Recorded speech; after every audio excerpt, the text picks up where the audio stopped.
End punchlines with the reveal is better. Tip 2. Making funny jokes funnier blogcast series.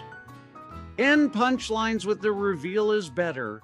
Tip 2 is a blogcast in the Making Funny Jokes Funnier series, which shows how to create jokes with the most surprise. It'll take your jokes from good to great. It's what will make your audience laugh out loud and remember your joke long after they've left the stand-up comedy club. Table of contents. Making Funny Jokes Funnier blogcast series. Comedy performing technique pause after the reveal.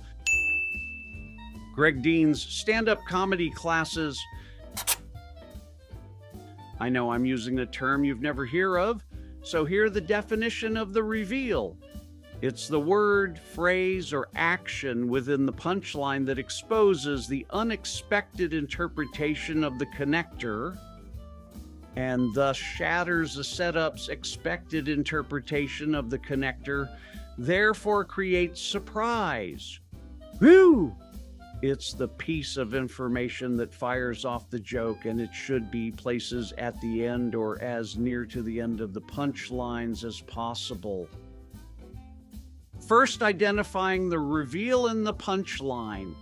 It's the only imperative information in the punchline to make the joke work. If you don't know what it is, then you can't edit the punchline to fulfill the function of short setups, and punchlines are best.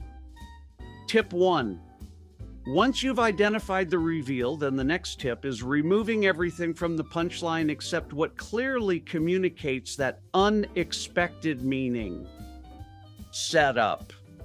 As a single parent, I'm raising 2 teenagers, so running away is a problem. In this version, the setup is fine because it clearly establishes the expected meaning that the teenagers run away. Punchlines, but I don't run away from them.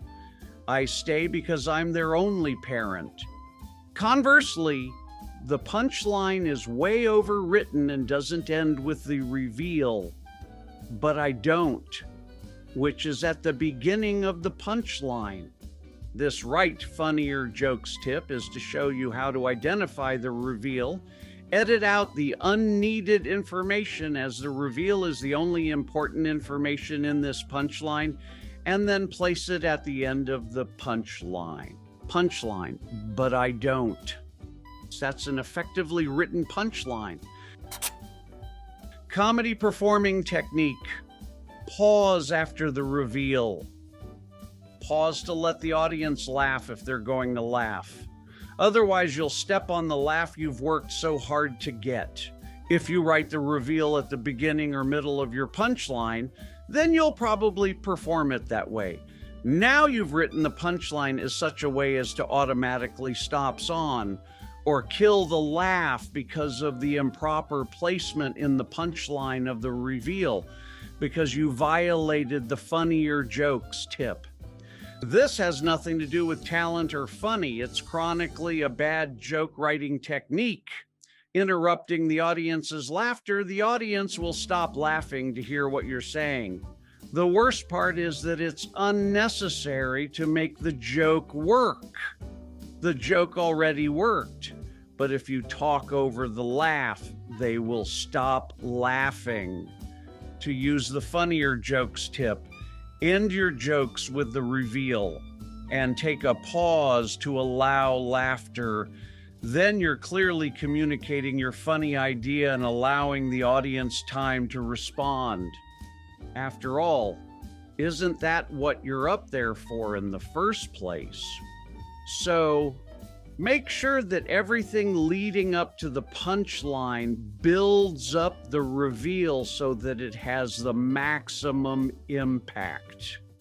In this series of joke writing blogcasts, you've learned short setups, and punchlines are best. In this joke writing technique blogcast, you've learned to end punchlines with the reveal. In the next joke writing blogcast, how to write funnier jokes. Tip 3, Use K-words to improve punchlines. You'll learn how to get bigger laughs by selecting a hand consonant word for your reveal. Greg Dean's stand-up comedy classes. Greg teaches his techniques in 2 classes.